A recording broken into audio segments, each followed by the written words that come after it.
George Romero was the frickin' man. Yeah. Unfortunately, he passed away, which, in all honesty, if he would have come back as a zombie, that would have probably been dramatic irony. The ultimate twist. Oh, yeah. Like, all of a sudden, he was the one that told us what was coming. We didn't listen. And then he rises back from the grave, and then all of a sudden, you just hear him go, I warned you. Yeah. He starts eating people. Yeah, just nomming on brains and shit. So, of all the zombie movies that have come out, I don't think any have been nearly as inspiring as this one, Night of the Living Dead. Night of the Living Dead is probably it's the quintessential. Like, anytime anyone wants to watch a truly compelling zombie flick, I mean, they're always directed back to this. Because George Romero was not only a boundary pusher, but he was also somebody that appealed to the macabre nature in some ways to certain people's psyche, and tapped into something that, honestly, I don't think that society really understood why they found it so compelling, but it affects so many people. Like the idea of a zombie apocalypse, which some people are afraid of the idea for. Some people overall dread the idea of it. There's some people who look forward to it. Looking at you, Micah. I used to be like that. You used to just be like, bring it on, zombie apocalypse! Yeah, I used to be like, man, that would be a easy out for, like, all the bullshit of life. Really? Yeah, because I'd read the Zombie Survival Guide by Max Brooks and shit. Yeah, yeah. I was, like, decently in shape at the time, and I was like, yeah, I'd be down. And it's like, fuck it. Let it happen. Well, me personally, I don't want a zombie apocalypse because I don't want anything bad to happen to my family. Yeah. I mean, I love my family a lot. That being said, me and my dad have talked as like, what if this did actually happen? You know, my dad, and actually, I've talked to this with several people. Zach actually was the one who came up with the best idea. When the zombie apocalypse happens, they will have to, if the governments are still in play for a limited amount of time, they will empty out all of the prisons. They'll empty out pretty much all of the federal prisons and transport them somewhere else. Because in a state of emergency, that's actually when Zach worked at where he worked at a very highly secured federal prison, or a state prison rather, and he he experienced a lot of things, and he actually saw like their doomsday protocols, like what to do if this happened or that happened. And there was one, they didn't say it was a zombie apocalypse, but it pretty much had all of the symptoms of a zombie apocalypse. And it was all prisoners are to be evacuated from the facility. And Zach and I were just like, what if we took over the prison? I know that didn't work out too well for them in The Walking Dead, but the thing about it is, this prison, it's not your regular county or regional poke prison. It's actually like 30-foot high concrete walls, razor wire at the top, razor wire all around the fences along the outside perimeter, massive plots of land that you can grow crops on and everything. I mean, just immense amounts of just possibilities with it. And I told Zach, it's like, if they evacuate that prison, we can take it over. We can take it over, and we can pretty much, have safe shelter from them while we're there.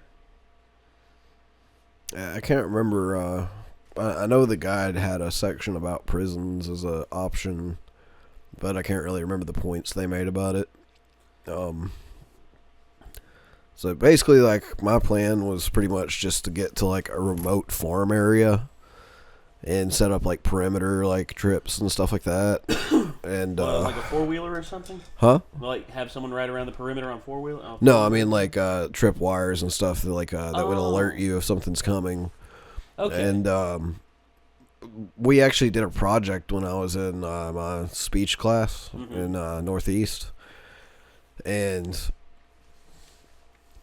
we had to do it as a group and come up with a plan. And I was designated our group leader, so I talked to everybody and was asking everybody what kind of stuff they have. And one of the girls in our group was like, "Yeah, we have a farm plot up in Virginia, and it's really kind of isolated and stuff, and it's already got a lot of stuff growing there, and it's got animals, blah blah blah, Yeah.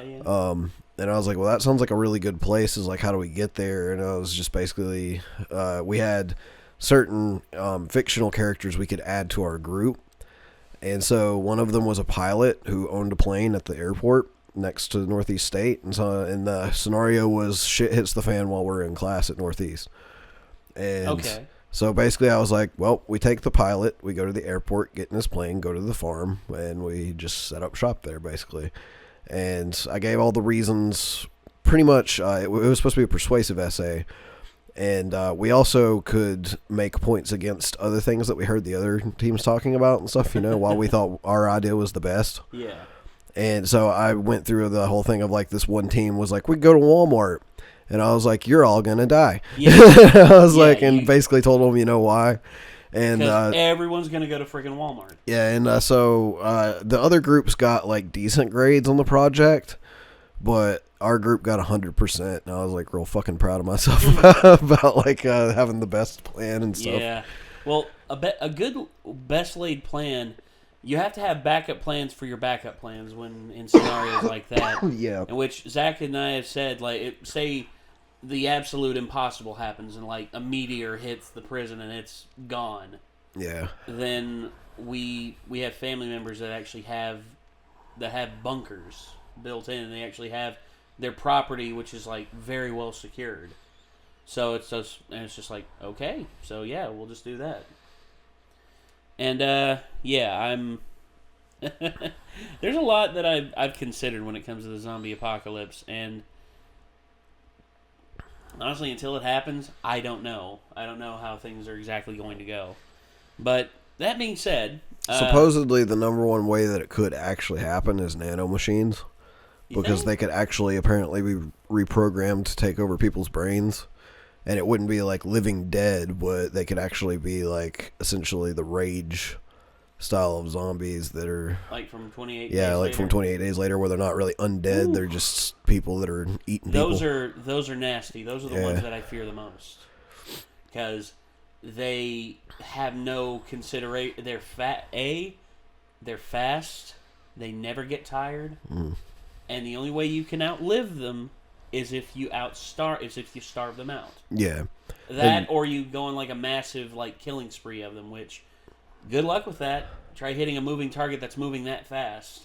Especially if they're not running at you. Yeah, and supposedly these nanomachines eventually will have the technology to reproduce themselves, and then they could get into the saliva and purposefully program the brain to bite, and transfer more into another bloodstream through saliva. Yeah, spread the disease. Yeah, and so it's the closest thing to an actual zombie virus, essentially. Even though it's not a virus, it's man-made. That's freaking scary to think about, dude. Yeah, nanomachines scare the shit out of me.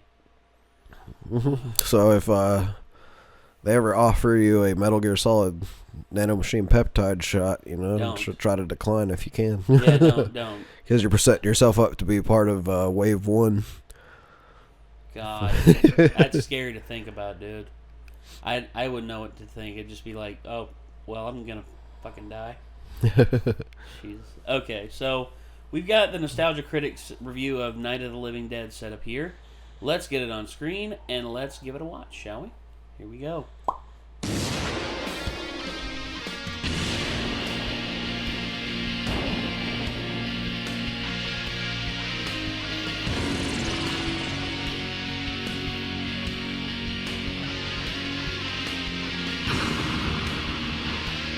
There's so many things in this intro that I have questions about.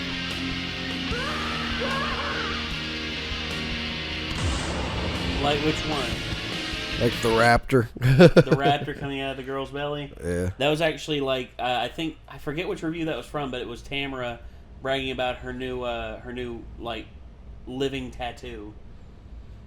It was like, you have a raptor on your stomach? Let me see. Cool. Be afraid it would eat me. Like Eat. I would be. My tattoo would eat me. You don't have to. They say never mess with a classic.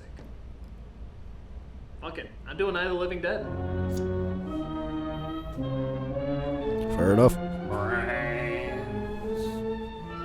I know it's changed so much in terms of horror, and I know it's technically a good movie, but let's face it, there's still some silly stuff in it that we can have fun with. Yes. By no means a bad movie, but still an enjoyable one to playfully mock. And that's exactly what we're gonna do here today. We're gonna poke fun of the most famous zombie film of all time. So get ready for a healthy dose of brain food while I get ready for a healthy dose of hate mail. This is Night of the Living Dead. The film opens with a brother and sister visiting a cemetery. Now, we've still got a 3-hour drive back. We're not going to be home until after midnight. Yeah, good thing you were wearing those driving gloves, buddy. Did you leave your goggles and scarf in the other automated mobile? I figure we're either going to have to move Mother out here or move the grave into Pittsburgh. Johnny, it takes you 5 minutes. Yeah, 5 minutes to put the wreath on the grave and 6 hours to drive back and forth. Mother wants to remember, so we trot 200 miles into the country and she stays at home. Hey, here's an idea. Lie.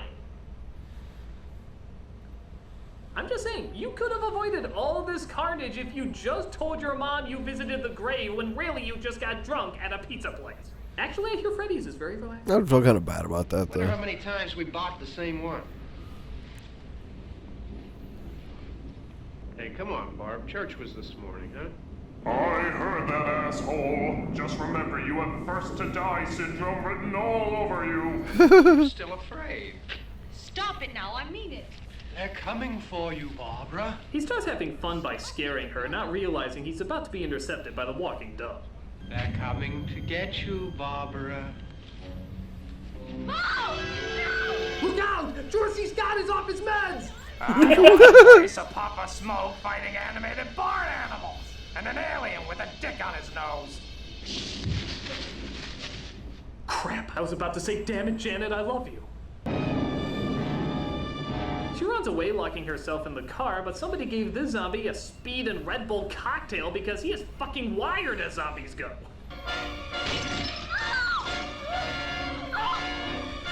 But then she remembers cars can fucking drive and she takes off. A whole 5 feet. Oh, damn it! This would have happened if I was wearing my driving gloves. I think with government backing, I can make my silly walk very silly indeed. She finds a house to hide in where something even scarier is inside. Animal heads! Or maybe just the music found that scary for some reason. Now that was meant to be scary. Take notes, music. That animal head thing was weird. More zombies start to approach the house as a man shows up to try and help her.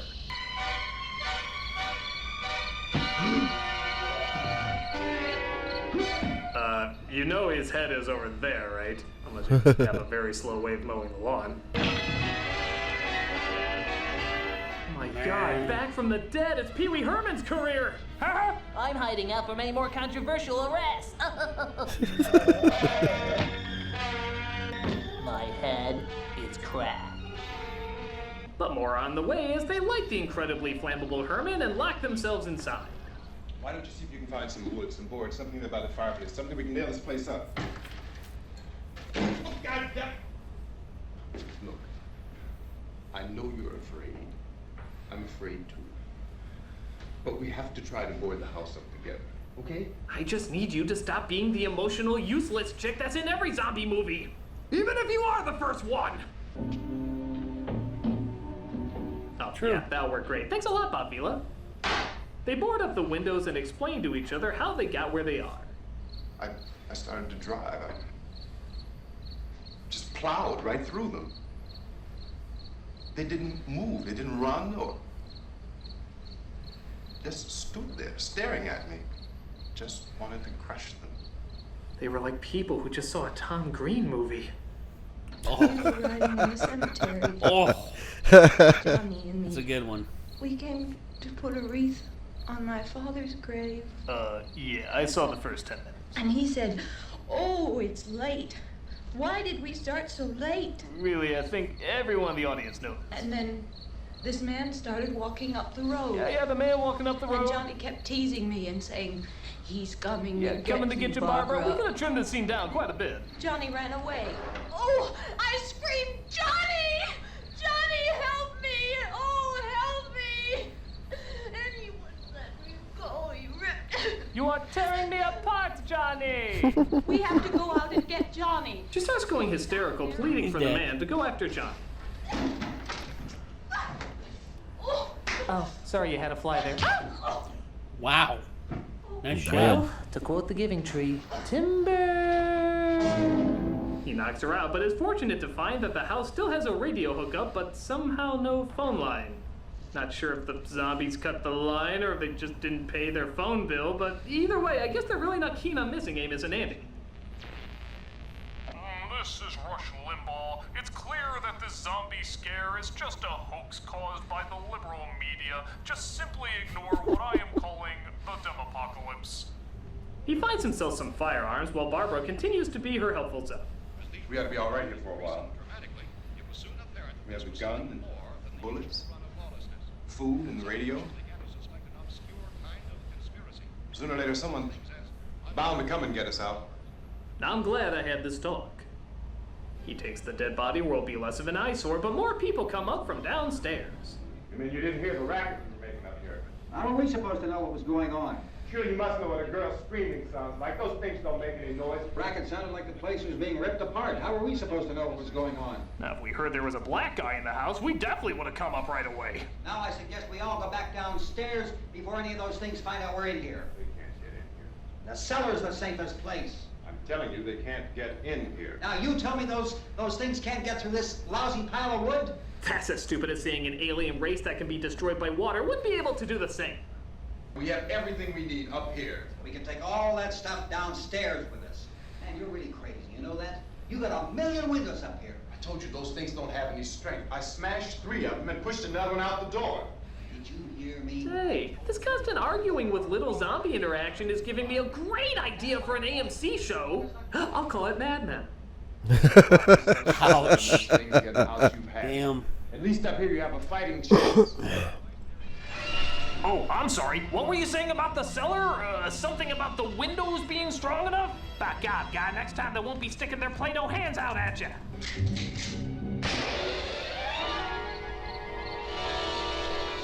Oh, enough of that nonsense. Back to more cellar arguing. We've got to get down into the cellar. Go down in your damn cellar. Get out of here! I'm taking the girl with me. Leave her here. Whatever you do, don't let her make up her own damn mind. Not the brightest bug in the hive. So 2 of them stay upstairs while the rest hide downstairs. We waited a whole 10 minutes for you down here. We were kind of hoping you were dead. We'll see when they come begging me to let them in down here. That's important, isn't it? What? To be right, everybody else to be wrong. What do you mean by that? What else could she possibly mean by that? They decide to switch things up and alternate between the upstairs and downstairs, letting everyone get more acquainted. Don't be afraid of me. I'm Helen Cooper, Harry's wife. Oh, well, back to the all-important couch watching. This place is ridiculous. Look at this. There's a million weak spots up here. I can't see a damn thing. There could be 15 million of those things out there. That's how much good these windows are. If it's okay with you, I nominate myself the irrational jerk of the film. Everybody cool with that? You cool with that? Yes. I don't care, because I'm a jerk. They get the TV to work and find out more what they're dealing So with. why doesn't he go to the second floor and look out the window? Has been organized to provide rescue stations with food, shelter, medical treatment, and protection by armed National Guardsmen. Reports also say news programs allow way too much headroom in their framing of shots. Experts say a slight tilt may be in the future. There's a big key ring down there. There may be a key to the gas pump on it. So they look to get gas from a locked-up pump nearby to drive to one of the rescue stations. Our young couple is afraid of the consequences that could come from this. Why do you have to go out there? Look, I know how to handle that truck, and I can handle the pump. Ben doesn't know anything about that stuff. I mean, I spent 6 years at Truck and Pump University. It's complicated, complicated stuff. Hey, We try better to go go to Truck and downstairs. Pump and We Dump. have to go downstairs now, just for a little while until we get back. You know, the area we spent 20 minutes arguing wasn't safe. So they run out to try and get the truck more fueled up. Oh yeah, I know all about handling the pump and truck. That's why I'm spilling gas all over the fire, not putting out the flames on the wheels, and blowing our asses up to Kingdom Come. Thank God you brought an expert like me along. But Baldy McDick Jerk doesn't let our hero in, resulting in him busting the door open and giving him a beatdown. A very awkward, poorly choreographed beatdown. Don't make me punch the outer fabric of your necktie again. I drag you out there and feed you those things. Well, might we? The zombies enjoy their barbecue idiots while our heroes try to figure out what to do next. There's supposed to be another broadcast at 3 o'clock. 10 minutes. Oh, only 10 more minutes? We don't have very long to wait. We can leave. Oh, we better leave soon. It's 10 minutes to 3. You are in this movie for a reason, right? Survival Command Center at the Pentagon has disclosed that a ghoul can be killed by a shot in the head or a heavy blow to the skull. Of course, this footage of Texas was taken before the zombie attack, but as the NRA has been rubbing in our faces, who's laughing now?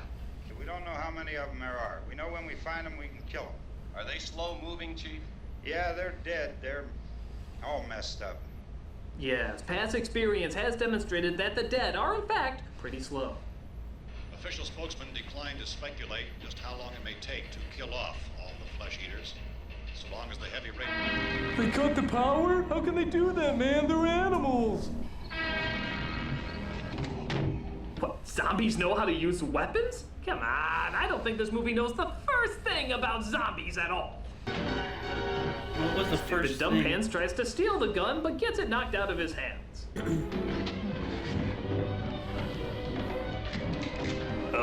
My wife did it? We then begin the always classic game of most 60s movies, Who Can Shatner More? Spawn!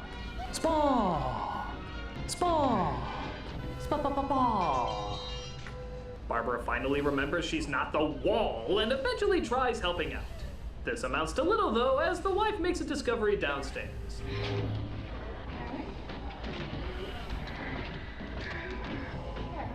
Did you eat Daddy again? This is you rebelling for me feeding you those Dunkaroos, isn't it?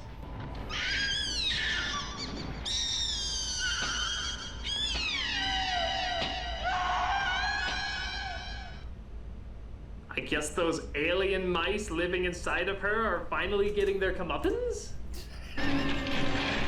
The zombies Pretty break much. in, grabbing Barbara, led by her It's own a really brother. weird scream.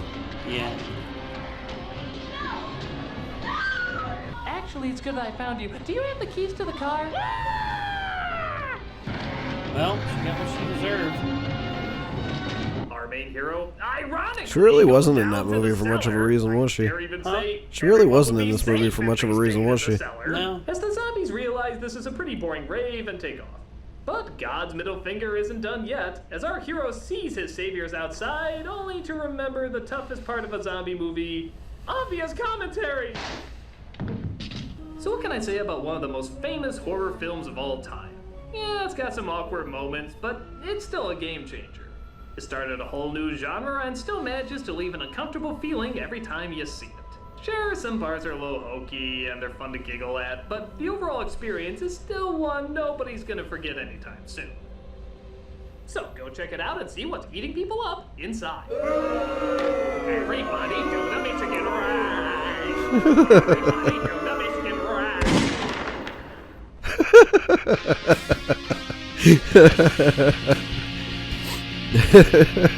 That was a good ending of that. Jesus God. Everybody knows the Michigan. God. So yeah, Doug's a crazy man. But that was obvious, wasn't it? It was Yeah, I guess kind so. of obvious. So yeah, Night of the Living Dead served not as served as a platform to launch the zombie films, because I think it maybe showed like the possibilities and like the horror aspects of what it would be like if like your family members like became something you had to kill. Yeah. I mean, me thinking about it, I just think about like, holy shit, like if my dad or my mom or my sister were to be zombified and I'd have to kill them, that'd be pretty harsh. Yep. For me, that's one aspect of the zombie apocalypse that scares me. Another one is another one's being probably one of the last people alive and knowing that I might not ever see anyone again. And also, I had it on my mind. Now I can't remember it. Crap. But one of my main things would be like, go ahead. If there are all these zombies and stuff, like the zombies themselves would be scary, but and then like a complete societal breakdown, I'd actually be worried about getting killed by people more. Yeah, that's one of the main fears I have too. And I would be pissed off if I did get killed by people instead of zombies. I'd be like, oh man. Kind of like how Ben got killed. It's in like, this come one. on, yeah. Because I remember when I first watched this, I was like, oh, that is such bullshit. Because he survived everything, tried to save as many people as he could, and then he gets shot in the head by being mistaken for a zombie. Yeah, because I was like, damn. I was just like, that's a dark ass ending. Of course. Dude, some dark endings are actually better than originally planned. Like, especially in horror movies. Oh yeah, Stephen King has gone on record to say that the movie ending of The Mist is actually probably he likes it better than his ending. Yeah, he pretty much just went, damn, why didn't I think of that? Yeah. And I remember what I was gonna say earlier. Even funny zombie films like Shaun of the Dead, when Shaun was confronted with the idea of having to kill his own mother, that was gut-wrenching, dude, because we got to know her throughout the film, and it was just like, she's so sweet and so nice. Oh, God, no. Yeah. Oh, it's such a heartbreaking moment. But also, there's just a whole bunch of possibilities with the undead/zombie films that I still am floored by. I'm still floored by just how awesome of a concept it is. And even though they've been making films now for 50 years, because actually Night of the Living Dead came out in 1968, so we are now in officially the 50th anniversary of zombies being a pop culture thing. And I know nowadays people are overrun with a bunch of there's so much zombie stuff out there and so much zombie this, zombie that, zombie. There's still occasionally like the really good ones though. Oh yeah, well, like you mentioned, Train to Busan to you is probably the one that's revitalized your interest. Yeah, it's like I give a shit about zombies again after seeing that movie. Like especially if they ever make a sequel to that. Well, but it proved to me it was like not everything has been done with the concept, because it felt like everything had already been done with it that could be done, and then they were like, what if we make it even more intense than it has been so far. Yeah. Like the most intense zombie film, I think, in my opinion, I think it's a tie between Dawn of the Dead the remake and 28 Days Later, and which both of those featured runners. Yeah, and then Train to Busan was like, I can't remember actually if they ran in Train to Busan or not, but without just the factor of like people having to just run for their fucking lives from them, they were like, how can we up the intensity, it seemed like, and did some really good ideas that just made that movie feel like, the whole time you're just like oh shit, they're fucked. It's like you're kind of like holding your breath for like the characters and stuff. Plus, just really well written, made you care about the characters and stuff. So yeah, I mean that's important in a horror movie because the more you care about the characters, then the more like shocking it is when bad shit happens to them and stuff. But yeah, like that's like I thought I was just gonna be like, yeah, it's a zombie film, because when people first told me about it, they're like, dude, it's a really good zombie film, you know. And I'm just like, but it's a zombie film. And then I was like, let's give it a chance. Everybody's saying it's awesome, and I was like, ooh. You were just like, oh, ooh, I like this. Yeah. I like this a lot. But honestly, like I feel like even though the Night of the Living Dead is like the essentially like the progenitor. Yeah. Dawn of the Dead, honestly, I feel like surpasses it in my opinion. The original, not the remake. Yeah, the original Dawn of the Dead is like still a better zombie movie than Night of the Living Dead. Like, Night of the Living Dead's like the classic original, but Dawn of the Dead's actually like the fully realized really vision. Awesome, you know, continuation to it. Well, yeah, it's a fully realized vision. I mean, they fully embrace the franchise, and not only do they step their game up in every single way, they also expand the lore of zombies, and they also expand the lore of what happens when humanity reaches its breaking point. Yeah. And I remember when I watched it, like I was a little bit younger. I think like in high school when I finally saw Dawn of the Dead, or early college. And it was still like pretty scary to me. Like I was like, yeah, this one actually feels like the first one was like, you know, a little creepy, but the weirdness to it and stuff, and just the age, I guess, like made it kind of like hard to be really scary at that point. True. It was more like, I like this because it's a zombie film and I like zombies. The Dawn of the Dead, it was like actually like, this is actually kind of to an extent, a little bit of a scary movie, you know? Well, it's yeah, like it's terrifying in a lot of ways. Yeah. You know, the concepts that they play with in that film, it's still it's still like a little it's bone chilling to think of some of the things that people will do just to survive. Yeah. And I think about and I'd say probably one of my favorite, like you mentioned the remake earlier. I think that remake is actually, to me, probably one of the best remakes. Yeah. Because of how intense it is. It ratchets up the intensity in a different way. It's not trying to carbon copy everything that the original Dawn of the Dead did. But instead, like they took like the basic premise, and then they were like, all right, what if we made these zombies fast? And what if we made them fucking scary? Yeah, and they didn't have to like copy the characters or try to get the exact same plot. They were just like, all right, zombies in a mall, but they're fast zombies. Yeah, and they were badass, and like the whole movie was actually really good. I was really surprised at how good the remake was. Well, yeah, and plus, we talked about dark endings. That had a dark ending too. Yeah. I mean, you think, oh gosh, they're to an island, they'd probably escape. Nope. Yeah.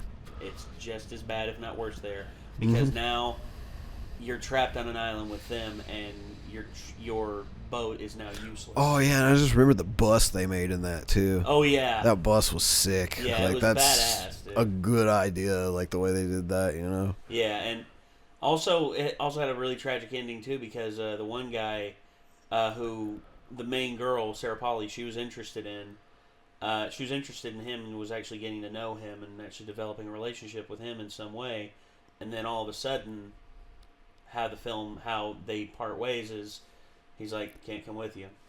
Shows that he's been bitten. Yeah. And then, and she's like, no, you don't know what'll happen. You don't know if it'll affect you. And he's like, it's okay. It's okay. And then he just pushes the boat off of the dock, and they sail off. And then the screen cuts to black, and you hear screen cuts to black as you hear a gunshot. It's just like, fuck, dude. It's just it. I actually was rooting for that guy too, because the one thing that happened was he was talking about when he was before everything went to shit. They asked what he was, what everything they were good at, what jobs they had and everything, and he was just like, I didn't like my job very much, and I was a shitty husband, I'll be honest, but there was one thing I was good at. What's that? Being a dad. That I love more than anything. Yeah. And it felt real. It felt just like you liked the guy, you rooted for the guy, and then he sacrificed himself at the end so they could get away. It's just like, Shit, dude. Damn. Yeah, it's a pretty heavy movie. Well, it is, and the original's like that too. The original has like there was actually an I forget. Did you see the director's cut or the original cut? I don't remember, honestly. Okay, the director's cut was both characters at the end die. Yeah, I think I saw the original then. Okay, because I believe that somebody escaped in a helicopter at the end. A low fuel in the helicopter, and they fly away to an unknown fate. Yeah. And that was good. That was a really good one. That was actually the one the studio wanted. But the one Romero wanted was actually really fucked up. At the end, whenever they're about to take off on the helicopter, like the helicopter blades are going, and then the guy comes out and he's like, "Come on!" And then she gets tripped up by a zombie and then gets as she's getting eaten, he then has a little bit of a mental breakdown because he placed all of his hope on them to escaping, and then he looks up at the helicopter blades, and then he puts his head down, closes his eyes, and he puts his head up into the helicopter blade, just like fuck. Romero was just like, I don't want a happy ending. Yeah, I don't want a happy ending. Plus, that's like a crazy way for the dude just to end himself too. Well, yeah, I thought about that and I was just like, Jesus, dude. Yeah. That's a hell of a way to end it. Spoilers, by the way, for a movie that came out in 1979. Yeah, I think it's out of spoiler season though. Yeah. For most films, I give it a year or two. Good films, I give it 5 years. Great films, I try my damnedest to keep my fucking mouth shut. Yeah. And I'd say... My thing is, spoilers on certain movies, it's like, if someone is like, I haven't seen that movie, and I know that it's one of those movies that if you know what happens, there's almost no point to watching it, then I'll be like, alright, then I'm not going to talk about it in front of you. But it's like, certain other movies, it's like, if it's really, really old, then... I'm like, well, you should watch it sometime, but just in case you don't, this is what happens. But usually with those kind of movies where it's like if you know what happens, it spoils the whole movie. I'll be like, you should just go watch that. Have you seen Fight Club? Yes. Okay. Yeah, Fight Club is one of those movies. Yes, it is. The Sixth Sense is one of those movies. Let's see. Honestly, I would say... if you got away with not knowing by this point, Split. If you don't know the twist in Split right now, go watch Split because you will not get away with it for very much longer without realizing what it is. Yeah, I agree. Go right now. Scurry. Yeah. Scurry. Click off of this video and go watch Split. Look it up somewhere. It's you really you can find it if you try. It's Black Friday right now. I know it's not by the time this video releases, but it is Black Friday. Go get you a copy of Split from your local whatever store. Yeah. All right. So, anywho, that's going to do it, ladies and gentlemen. We hope you liked what you've seen here, and we hope that Doug Walker will do Dawn of the Dead because I like this. You see, even though Doug is very critical and breaks things down in a comedic way, I like hearing what he has to say about certain movies, and I'd like to know what he thinks of Dawn of the Dead versus Night of the Living Dead. Plus, I like it because it's a quick way to relive a movie that you haven't seen in a while. Yeah. Without having to actually sit down and expend all of the time to watch it again. True. So it's like, now I'm refreshed on, Night of the Living Dead, and I'll probably still watch it again at some point, but... yeah, it saves me some time because I would probably have been like, you know what, I need to watch that again soon if I hadn't seen this at some point in the near future. But I can wait a little longer now. Okay. Well, ladies and gentlemen, that's going to do it for this episode of Renegades React. We hope you have enjoyed what you've seen here. If you want to watch the original video, link is always in the description down below. Check out Doug Walker's channel. The guy always does tremendous work, and I hope and pray he continues to find success here on YouTube. And I guess until next time, signing off, I'm Nate. I'm Nick. And we'll see you in the next one, everybody. Peace out.